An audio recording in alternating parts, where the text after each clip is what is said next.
setiap kita itu punya hawa nafsu, tapi tidak setiap hawa nafsu harus kita turuti.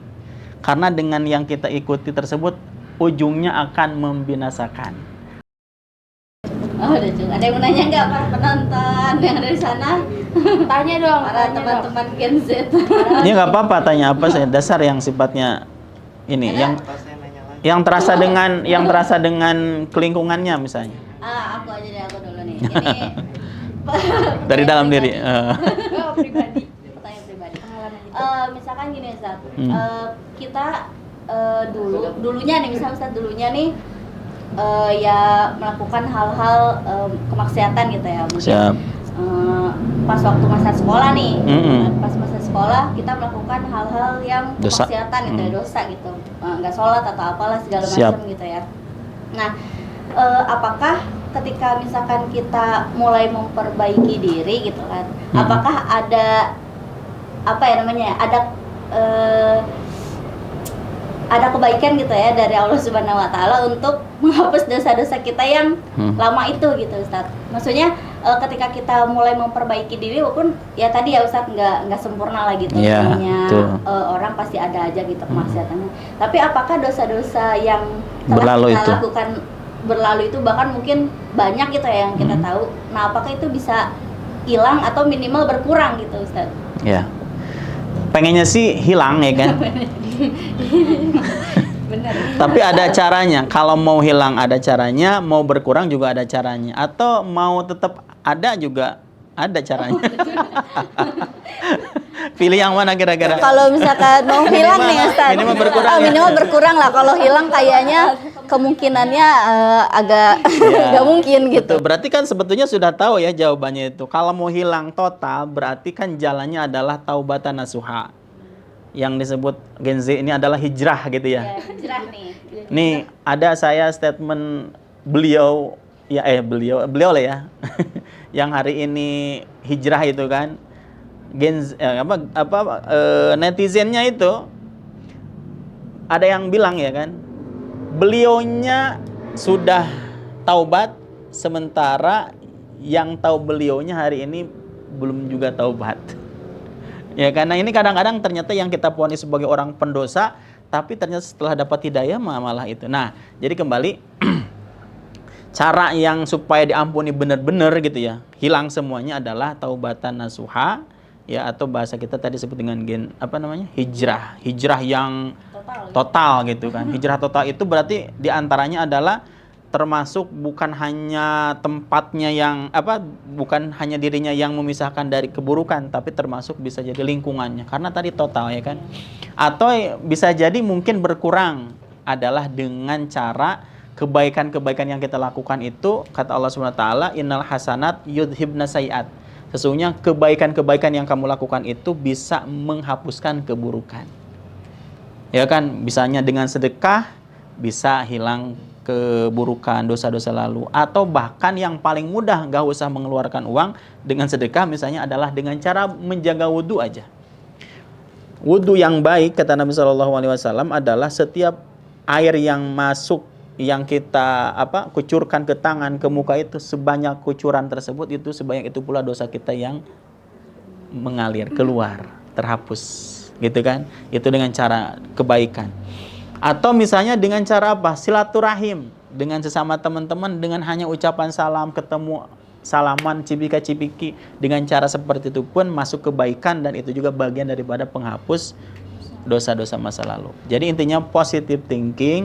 Kalau hari ini kita sudah berniat baik, dengan niatnya saja sudah Allah catat sebagai satu kebaikan, apalagi niatnya tersebut diikuti dengan perbuatan. Insya Allah dosa-dosa kita akan hilang. Bicara tentang dosa, siapa sahabat Nabi yang sebelumnya banyak dosa, tetapi setelah Islam apakah dosanya masih ada? Bahkan di zaman surga kan, misalnya 4 khalifah, namanya Gen Khalifah kan, 4 khalifah itu dijamin masuk surga. Sementara di antara salah satunya adalah orang yang awal kalinya memusuhi Islam, lebih luas ya kan, secara pribadinya tadi kayak minum-minuman ya kan, berbuat lain sebagainya. Tapi ketika dia setelah hijrah mengenal Islam, maka semuanya dihapuskan insya Allah gitu. Kalau misalkan nih dosanya ini bersangkut pautan dengan manusia lain. Waduh, berat ini nih. Misalkan kita punya dosa, gimana ya contohnya, pribadi aja ya. Salah ya. Contoh pribadi kayak misalnya aku waktu dulu pernah misalkan bikin guru masuk rumah sakit nih misalkan ya gitu. Allahu Akbar. Nah, kan maksudnya tadi ya apalagi guru ya gitu Ustaz, maksudnya berkahnya tuh Iya, nempel udah gitu. terbatas. Nah, ketika kita udah tahu nih kalau itu tuh suatu kesalahan gitu kan. Nah, kita udah hijrah juga gitu. Apakah kita harus mengunjungi beliau untuk meminta maaf? Iya. Atau misalnya pokoknya yang bersangkutan dengan orang lain tuh apakah kita harus minta maaf gitu satu-satu ke orang yang udah kita celakai atau yang udah kita sakiti gitu. Baik. Jika halnya berkaitan dengan dosa yang kita lakukan itu misalnya hal hak yang kita ambil, misalnya itu memang kewajiban kita adalah mengembalikan. Tapi adapun halnya seperti tadi ya kan itu apa yang harus kita kembalikan, masa harus ada kisos kita dicelakain lagi misalnya. Karena bicaranya tadi misalnya mencelakai, apakah itu enggak, tapi harus kalau mendatangi ya kan, mendatangi dengan meminta maaf dari hal yang terkecil sampai yang terbesar, gak usah sebutkan. Nanti juga pokoknya ibu apapun atau bapak apapun yang pernah saya lakukan, kekurangan lain sebagainya, bapak siap maafkan saya atau tidak misalnya gitu kan. Saya besar harapan bisa memaafkan karena ilmu yang bapak ajarkan itu bisa jadi berkah buat saya hari ini gitu. Dengan seperti itu insya Allah cukup. Ya tidak harus buka-bukaan, bapak dulu saya bikin bapak celaka loh pak. Wah, kayak gitu malah bukan mau saling minta maaf pada akhirnya. Malah muncul dosa yang lain gitu ya. Maka cukup insya Allah dengan cara mengakui kesalahannya, tidak harus membuka lebih luas gitu ya. Memang betul yang cara tobat itu ada 2. Kalau berhubungan dengan Allah itu cuma 3 caranya. Tapi kalau berhubungan dengan manusia ada 4. Yaitu yang keempatnya itu adalah mengembalikan haknya jika ada hak dia yang kita ambil. Dulu pernah nyuri telur misalnya. Maka untuk tobatnya yang terbaik adalah mengembalikan telur yang kita curi. Malu gak? Malu. Itu salah satu syaratnya. Makanya saya bilang kalau sama Allah tuh 3 cara saja beres. Tapi kalau manusia harus menunaikan yang keempat gitu. Masya Allah. Makanya hati-hati berbuat dosa dengan manusia. Mendingan berbuat dosanya untuk diri sendiri kepada Allah. Jangan juga. Wallahu alam. Ada lagi? Oh, ada, silakan. Gensit dulu. Saya mau nanya, Boleh. bagaimana menjaga nilai-nilai Islam di tengahnya arus zaman sekarang? Bagaimana menjaga nilai-nilai Islam di tengah arusnya zaman sekarang? Berat gak sih? Berat banget menjaga Islam. Iya. Nilai-nilai ya.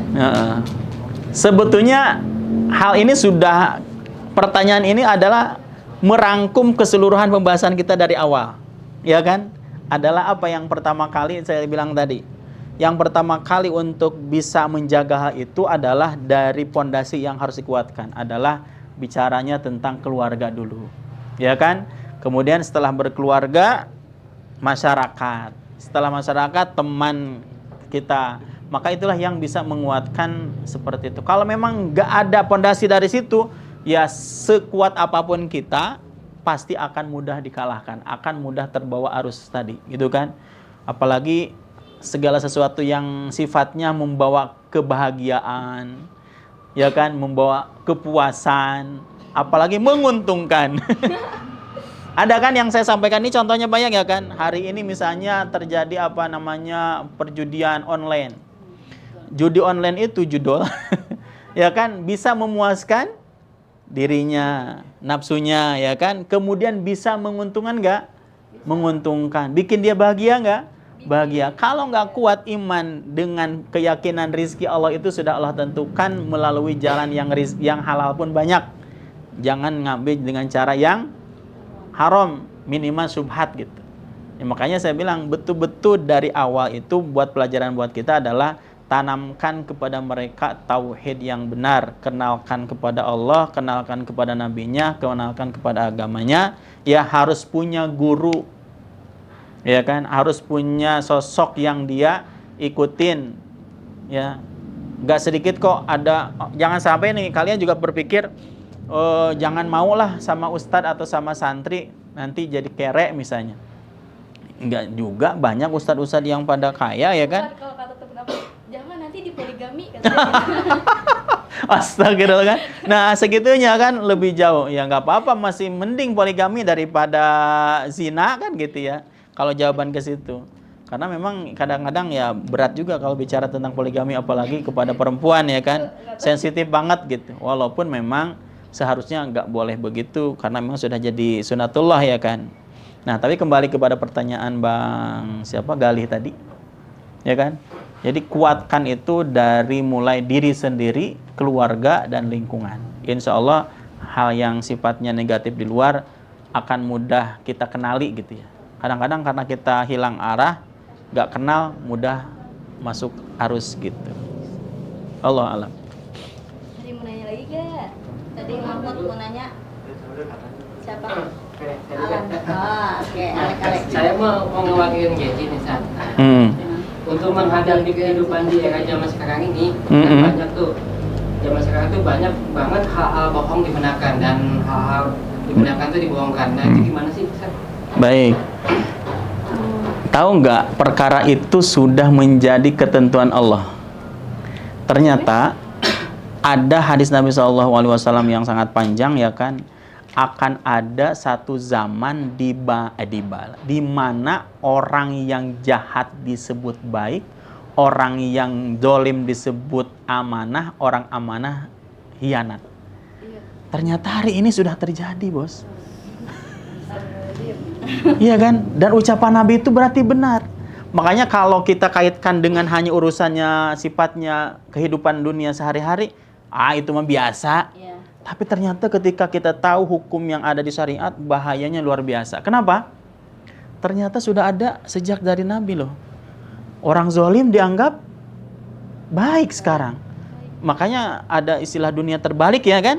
Dan ternyata ini hati-hati. Ini sudah tanda-tanda akhir zaman. Bahkan sekarang sudah dapat berita nggak? Atau sudah lihat berita nggak? Sungai Eufrat yang mudah kering kemudian muncul emas. Nah, itu kan katanya sebagian orang ini hoax bilangnya kan, ada sebagian yang membenarkan, tapi setidaknya tadi ada tanda-tanda sejak zaman Nabi dibilang salah satu akhir zaman itu adalah salah satunya tadi. Ngeri. Makanya kalau saya pihak yang lebih dalam keurusan syariat, saya akan sarankan segeralah bertaubat karena kiamat sudah semakin dekat. Ada bertobat. Segeralah taubat karena kiamat sudah semakin dekat. Ya, Satu lagi. Apabila kita mau mencoba memulai untuk berdakwah atau membuat konten dakwah, ini sedangkan untuk ilmu yang kita punya itu belum sempurna. Baiknya apakah mulai dulu dibenarkan kemudian, atau kita nunggu kita sempurnakan dulu ilmunya, pahami dulu benar-benar baru mulai untuk berdakwah. Tapi ya konsekuensinya berarti mesti nunggu dulu. Iya. Memakan waktu. Baik. Ini ada satu prinsip ya, kalau saya tidak bisa berdakwah mengajak kepada kebaikan karena merasa diri nggak mampu, maka lakukan dengan apa yang kita mampu. Sama halnya kita seperti berdakwah. Contohnya, kalau kita gak bisa dakwah tapi membiayai orang yang berdakwah, maka kita akan sama halnya ikut juga berdakwah. Atau kita pengen dapat pahala baca Quran yang banyak tapi kita gak bisa baca Quran, biayailah orang yang sedang belajar Quran, maka pahalanya sama kita seperti orang yang mahir Al-Quran. Karena apa? Ada statement bilang, berdasarkan hadis ya statementnya, balighu anni walau ayah, sampaikanlah dariku walaupun satu ayat. Ini yang jadi patokan ya. Jadi baru dapat satu ayat atau satu hadis kemudian langsung mendakwahkan, sementara yang dia dakwahkan itu cuman plek-plek kepada arti hadis tadi.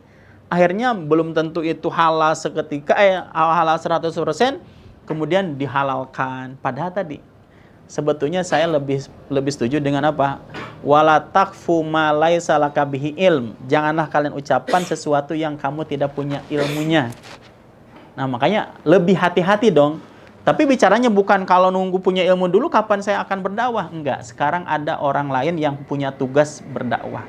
Kita tugasnya adalah apa? Mendampingi orang yang, mensupport orang yang dakwah. Maka sama halnya seperti itu. Jadi jangan mulai nanti kalau sudah bisa, tapi mulailah dari sekarang apa yang kita bisa. Gitu. Enggak harus selalu dengan ucapan ya. Justru yang terbaik itu dakwah itu sebetulnya bilhal. Kalau orang lapar itu bukan kita ceramahin, puasa, enggak. Orang lapar itu kita belikan roti, bersih makan baru. Itu dakwah yang hakiki. Iya, harusnya seperti itu. Berarti kalau ada konten-konten dakwah yang kayak anak muda di sosial media. Bagus, nggak apa-apa, bagus. Apa tuh? Bagus hanya Kita saja. perlu saring dulu. Nah, betul sekali. Bagus kan tadi bilangnya bagus ya. Oke. Cuman tadi tetap harus ada pensaringan. Harus kita ini kan dengan yang lain gitu ya. Apa sih bahasanya? Apa ya? Di mix lah Ustaz, dilihat dulu gitu ya. Dipertimbangkan. dan sebagainya. Jadi istilahnya jangan mudah menelan pendapat orang-orang, apalagi yang baru tadi ya kan, yang baru berhijrah, orang anak muda yang cuman pinter kosakata. Hari ini hati-hati loh. Hati-hati ya. Ada orang yang Allah karuniakan public speakingnya bagus pada gak punya ilmu. Ada orang yang banyak ilmu tapi Allah tidak karuniakan atau susah public speaking, ada. Ya kan? Betul. Maka perlunya hati-hati kita sebagai sebagai konsumen, jangan sampai mudah mudah termakan, mudah menelan lain sebagainya ya. Allah. Satu slide lagi nih. Oke. Ini Ustaz mau nanya katanya. Siapa yang mau nanya? Saya satu Ya udah. Siapa dulu nih? Oke. Udah, ini dulu nih penonton nih, Ya, terakhir penonton kamu aja, tutup penonton sama aja. kamu. Jadi kan ada ibu-ibu nih. Nah, pakaiannya tuh tertutup, pakai cadar dan lain-lain lah. Iya. Nah, sedangkan sebaliknya anaknya ini pemabuk. Betul. Pemabuk, ngerokok, taruhan dan pacaran. Nah, itu gimana nih Ustaz? Apakah itu secara orang tuanya atau secara anaknya? Oh, Masya Allah, tanyanya ke situ ya. Kirain saya sekarang nih ada, punten, mohon maaf ya, ke situ dulu. Karena kita juga nonton ya. Ada ahwat bercadar, nggak tahu ahwat kata ibu-ibu ya kan, bercadar tapi joget-joget, kemudian si pakaiannya itu kan ketiup angin tuh. Jadi netizen itu banyak yang salfok. Ya, lebih melihat kepada sisi-sisi negatifnya gitu kan, walaupun memang negatif sih. Tapi apakah kita harus menghukumi segitu banyaknya dan segitu dalamnya, kan enggak juga. Karena sebenarnya yang cadaran itu belum tentu baik gitu kan, karena cadar itu bukan simbol kebaikan sebetulnya ya. Nah, pertanyaan yang tadi, apakah kedua orang tersebut simbol daripada pendidikan orang tuanya yang kurang? Betul sekali. Ya, kalau dari sejak kecil kedua hal ini diarahkan lebih awal, maka insya Allah ke atas sudah dewasa nggak akan terjadi seperti ini. Dan ini ketimpangan sekali ya kan, yang satu bercadar, yang satunya malah dibalikan itu. Maka sama, itu adalah hasil daripada didikan anaknya. Atau bisa jadi bukan didikan anaknya, tapi karena frustasi yang membuat dia jadi jauh dari agama ada. Karena tadi terlanjur tercebur gitu ya. Akhirnya mandi sekalian. Ngeri. Baik, apa tadi?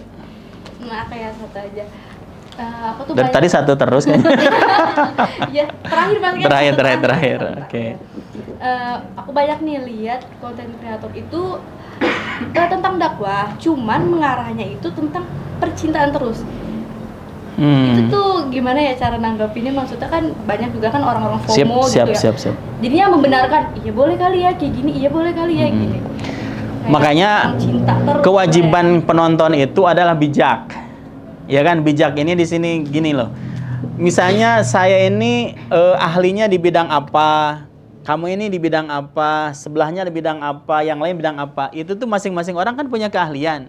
Makanya kalau kita melihat di sisi situ gitu, jangan langsung bilang kalau ini salah, kalau ini benar. Tapi tadi tetap disaring. Orang ustadz yang bilang seperti terus, memang dia berarti ahlinya di bidang itu gitu. Parentingnya dibilang percintaan. Belum bisa salahkan ya kan? Kecuali ucapan-ucapannya itu dalam hal percintaan yang ngarah kepada yang menolak syariat gitu.